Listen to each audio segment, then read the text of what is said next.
ಇವತ್ತು ನಾವು ಎಲ್ಲ ತಿನ್ನೋ ಫೇಮಸ್ ಚಿಂಗಮ್ ಬಗ್ಗೆ ತಿಳ್ಕೊಳ್ಳೋಣ. ಅದೇ ಸೆಂಟರ್ ಫ್ರೆಶ್. ಇದನ್ನ ಡೈಲಿ ತಿಂದರೆ ಏನಾಗುತ್ತೆ ಚಿಂಗಮ್ಮು, ಇದರಲ್ಲಿ ಏನೇನು ಇಂಗ್ರೀಡಿಯೆಂಟ್ಸ್ ಇದೆ, ಏನೇನು ಫ್ಲೇವರ್ ಹಾಕಿದ್ದಾರೆ, ಇದು ಡೈಲಿ ತಿಂದರೆ ನಮಗೆ ಹೆಲ್ತ್ ಇಶ್ಯೂಸ್ ಏನಿರುತ್ತೆ, ಇದು ಡೈಲಿ ತಿನ್ನಬೇಕಾ ಇಲ್ಲ ಜಾಸ್ತಿ ಯೂಸ್ ಮಾಡೋದು ಹೇಗಿರುತ್ತೆ ಎಲ್ಲ ಈಗ ನೋಡ್ತಾ ಹೋಗುವಾಗ. ಇದು ಸೆಂಟರ್ ಫ್ರೆಶ್ ಲಿಕ್ವಿಡ್ ಫಿಲ್ಲೆಡ್ ಗಮ್ ಅಂತ. ಈಗ ಮಾರ್ಕೆಟಲ್ಲಿ ತುಂಬ ಫೇಮಸ್ ಆಗಿರೋದು ಇದೇನೆ. ಪೆಪ್ಪರ್ಮೆಂಟ್ ಫ್ಲೇವರ್ ಇರೋದ್ರಿಂದ ಮೌತ್ ಫ್ರೆಶ್ ಆಗುತ್ತೆ ಅಂತ ಜನ ಯೂಸ್ ಮಾಡ್ತಾರೆ. ಆದರೆ ಪ್ಯಾಕೆಟ್ ಹಿಂದೆ ಯಾರೂ ನೋಡಲ್ಲ. ಇದರಲ್ಲಿ ಏನು ಇಂಗ್ರೀಡಿಯೆಂಟ್ಸ್ ಇದೆ ತಿಳ್ಕೊತಾ ಹೋಗುವ.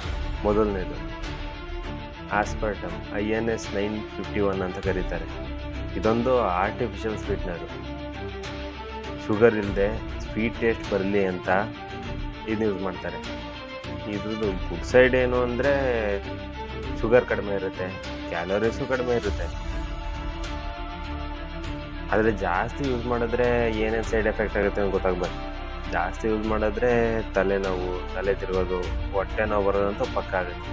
ಲಿಮಿಟ್ ಇರಬೇಕು ಏನೇ ಆದರೂ. ಸ್ವಲ್ಪ ಸೆನ್ಸಿಟಿವ್ ಇರೋರ್ಗಂತೂ ತುಂಬ ಕಷ್ಟ. ಸೆಕೆಂಡು ಸುಕ್ರಲೋಸ್, INS 955 ಅಂತ ಕರೀತಾರೆ. ಇದೊಂದು ಆರ್ಟಿಫಿಷಿಯಲ್ ಸ್ವೀಟ್ನರ್.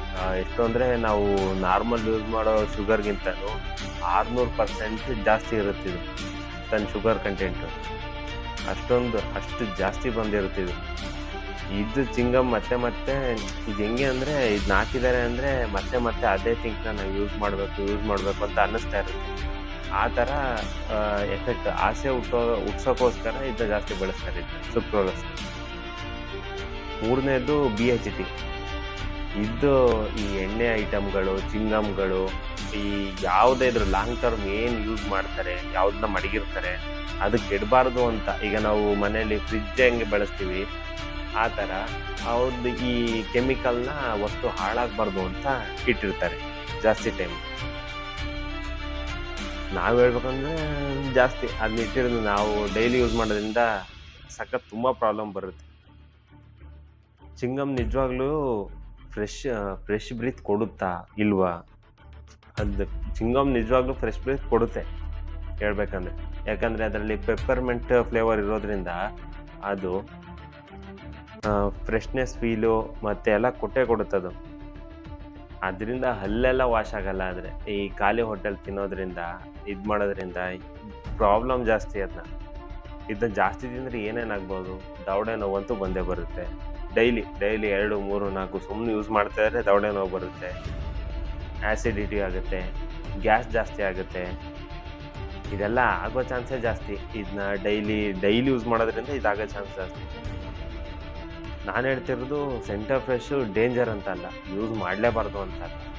ಯೂಸ್ ಮಾಡ್ಬೋದು ಡೈಲಿ ಒಂದೊಂದು. ಡೈಲಿ ಅನ್ನೋದಕ್ಕಿಂತ ನಿಮಗೆ ಬೇಕು ಅನ್ನಿಸ್ದಾಗ ಮಾತ್ರ ತಿನ್ನಬೇಕು.